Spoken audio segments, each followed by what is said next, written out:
Shadow on the Land, a lecture, Part 3 and conclusion. A brief introduction.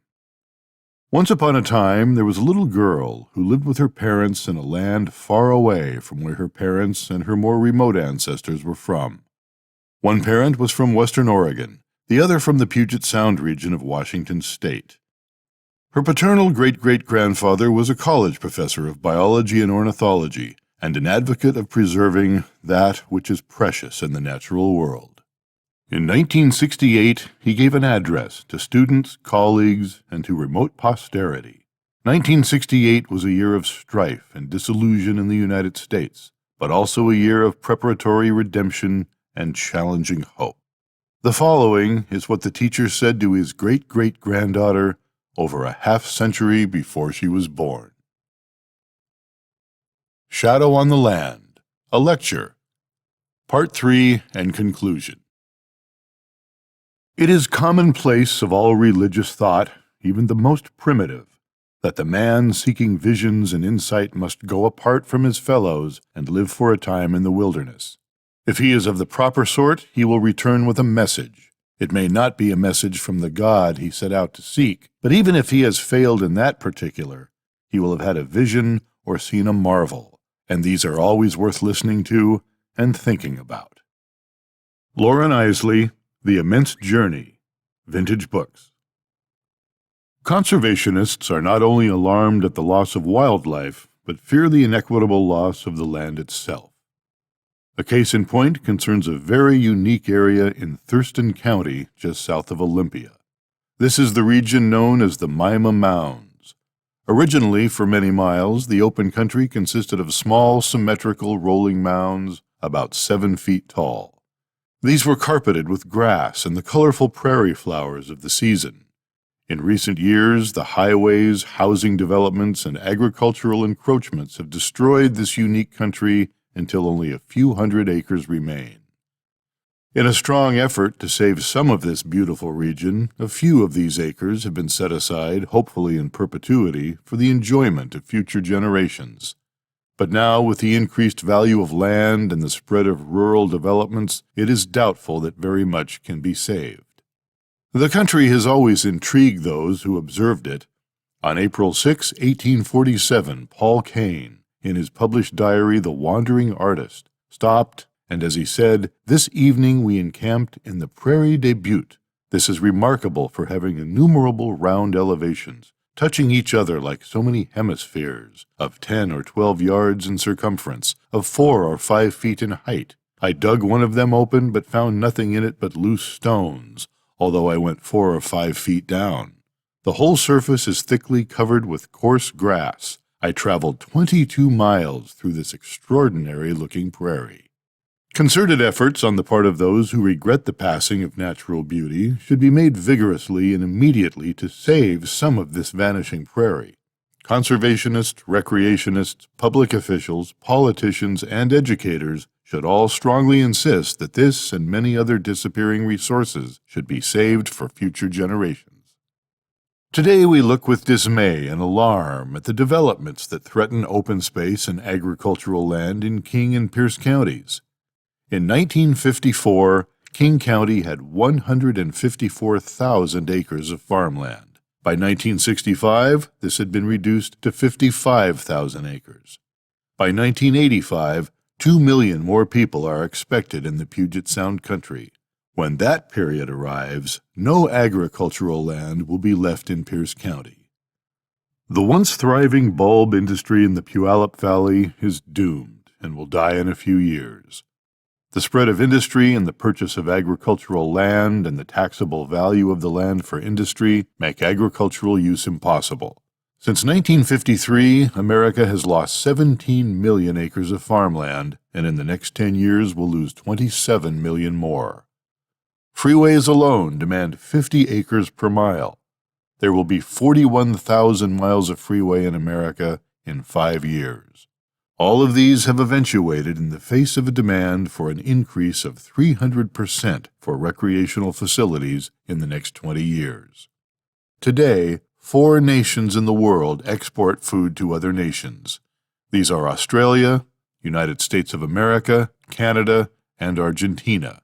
By 1975, only one nation in the world will remain that can export food: Canada. Today we feel the tragedy that besets nations in the world in great want. At least 1 million Biafrans have died of starvation in the last 4 months, and probably that many more will die at year's end. Perhaps it is true that by 1975, 10 to 12 million of the people in the world will starve. We turn our backs on reality when we delude ourselves that science will take care of the food problem. Agriculture and agricultural genetics have about reached their limits of productivity per acre of ground, and it is completely unrealistic to delude ourselves further in the belief that we will farm the sea. The algae and plankton forms are found only in any abundance where the cold waters of the sea meet the warm waters. Even if available, not much can be said about the palatability of the plankton, and it is doubtful there is enough protein in the world's oceans to supply the 8 billion people that will populate the Earth by the year 2000.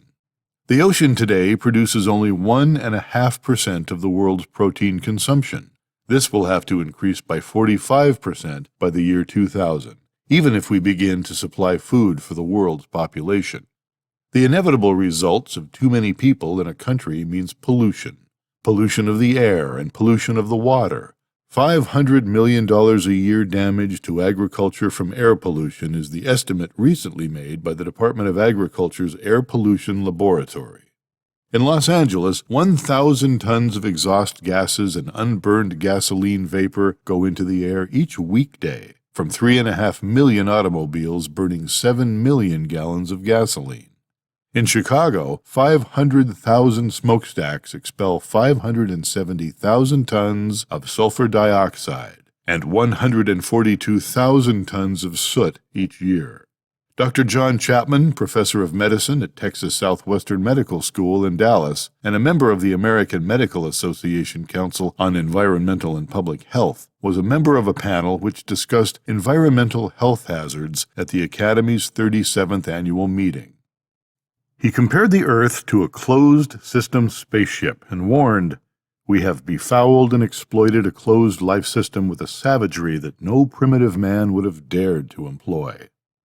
168 died in 1 month in New York City smog, according to an analysis presented by Dr. Greenberg to a symposium on air pollution and respiratory diseases at St. Albany Naval Hospital. He also emphasized the contribution the lung damage caused by this smog would make to diseases suffered by New Yorkers for years to come. These are both serious problems, but probably do not rank in seriousness with the destruction of the land. If we set our minds to it, it is probably that we can ultimately clean up the air and purify the water. Since technology has polluted the country, we must use technology to depollute it. It is a sad commentary on our modern civilization that we have regarded water, our most valuable resource, as something merely put here as a medium for us to use to get rid of our domestic and industrial waste. To purify our large bodies of water will take much time and much money. It is estimated to bring the Great Lakes back to their original purity will cost in the neighborhood of $3 billion. And if we leave Lake Michigan, for example, alone to purify itself, it is estimated that the process will take more than 1,000 years.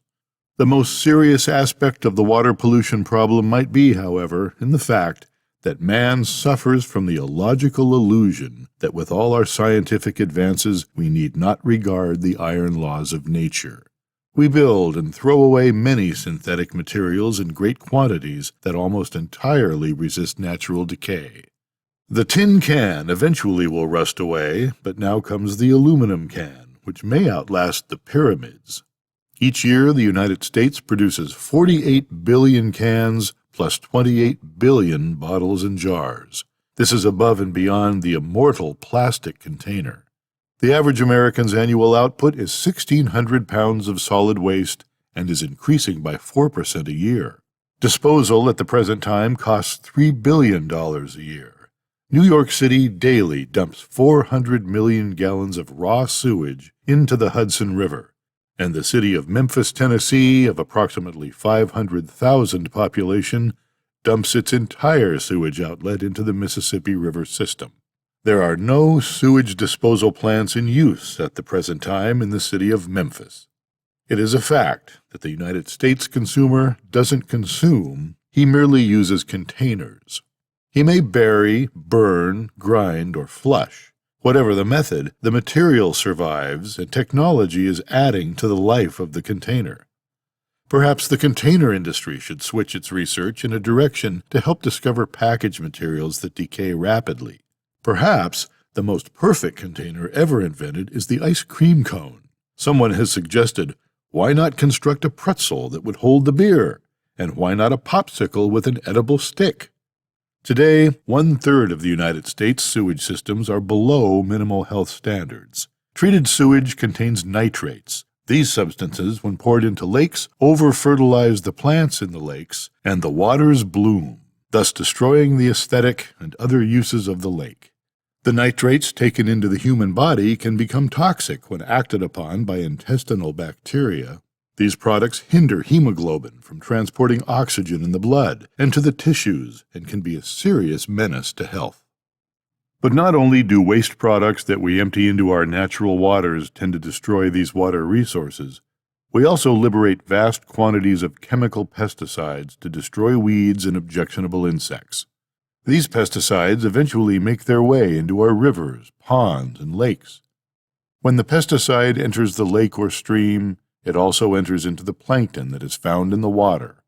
The plankton is at the bottom of the food chain, and they initiate the cereal process where a weak creature is eaten by one slightly stronger. This leads to an accumulation of the toxins in the animal that is higher in the food chain. Some plankton forms will be killed by DDT in solutions of 1 part per trillion. This is 1 drop of DDT in a tank car. DDT is not a pesticide, it is a biocide. The peregrine falcon, for example, is at the top of one of these food chains, and in many areas has become sterile due to the accumulation of insect and weed poisons that have accumulated in its organ systems. The 1966 fish report from the Department of the Interior estimated more than 9 million fish killed by identifiable pollution substances in 46 states. This is probably actually only a fraction of the total number of fish killed by pollution in that year. In Florida and in Pennsylvania, more than 1 billion fish in each state were killed by mine drainage poisons and eutrophication of water from municipal and other sources. The state of Florida, recognizing the danger of percolating poison through its sandy soil, eliminated the screwworm fly, not by spraying, but by sterilizing the male. Successful techniques have been developed to use sex-attractant odors to lure male insects into traps and to their deaths. In this modern day of technology, we are faced with another type of water pollution, namely heat. It has been estimated that heat from the plutonium reactor plant on the Columbia in central Washington, with solar heat during some months of the year, will raise the temperature of the water about 9 degrees. A rise in temperature of 5 degrees is sufficient to encourage columnaris disease in the sockeye salmon and cause their deaths. This heat, together with the dams and pollution in general, have served to eliminate almost completely the entire run of the sockeye salmon in the Great Columbia River system. At the present time, incidentally, more than half of the water in the Columbia River system is no longer available to salmon. The river today is a series of dams and lakes, as are most of the major tributaries to the Columbia. Chief Joseph Dam and Grand Coulee Dam do not even have fish ladders built into them. It is a small wonder that more and more salmon must be produced artificially in hatcheries. In America, every day, smoke pours 100,000 tons of sulfur dioxide into the air. 230,000 tons of carbon monoxide are eliminated from more than 90 million motor vehicles. Smog is about 50% carbon monoxide. These contaminants create thermal inversions that trap smog, sometimes for a long period of time. In 1963, 400 people in New York died from toxins trapped in smog. Since 1860, carbon dioxide in the atmosphere has risen 14%. Ecologist Lamont C. Cole envisions an emergency because the amount of oxygen is declining due to the reduction by man of the rate of oxygen regeneration. Increased amounts of carbon dioxide might prevent heat from escaping into space. This could mean a hotter Earth and the melting of the polar ice caps. Drowned cities would result. A Japanese process has recently been developed, making it possible to convert ash trapped from the air into building blocks. Other objectionable products and smoke could be recovered. If it is not economically possible to reconstitute these products, government subsidies may of necessity be instituted. If we are to make progress toward the effective use of our natural environment for aesthetic and recreational purposes and reverse man's infinite capacity to destroy, it is going to be necessary to change our outlook and accelerate the necessary action toward our objectives of saving the land. We need action toward more research in ecology and more attention to educational inroads toward young people who believe and feel the necessity to save our resources. We must never allow the wild to be destroyed where man may never know the sound of solitude. We will need to set aside more lands as inviolate strongholds. This land must be used effectively by creating and leaving it in its natural environmental state so that all forms of wildlife can live successfully and in harmony with their environment and with man. Above all, we need education of children, education of university students, and education of the laity. The ordinary man must learn something about ecology and view with alarm what is happening in the world. We must realize that we can only live in harmony with nature, not conquer it. We must call attention to the plight of the world's wildlife, and we must call attention of and learning how to enjoy nature. The ordinary man must learn something about ecology, and to quote Scott, quote, "We must take great pains to look after the natural treasures which inspire man, as he does to preserve his man-made treasures in art galleries and museums." That from Wildlife Review, Volume 3, Number 3, March 1967. Patriotic Americans, especially young people, must become involved in the problems of conservation. We must all cherish the beauty of America. Treat wild areas as though we own them. Build appreciation in young people. Use open spaces at every opportunity. Be concerned with legislation. Take part in organizations devoted to conservation. Resolve with all our intellectual resources the highest use of the land. Become involved with what is happening around us. Think about our future. Read history. We have spoken often of aesthetics and often of beauty. No other words will suffice to explain our cultural needs. There is no synonym for beauty and no substitute. Good night, Nora.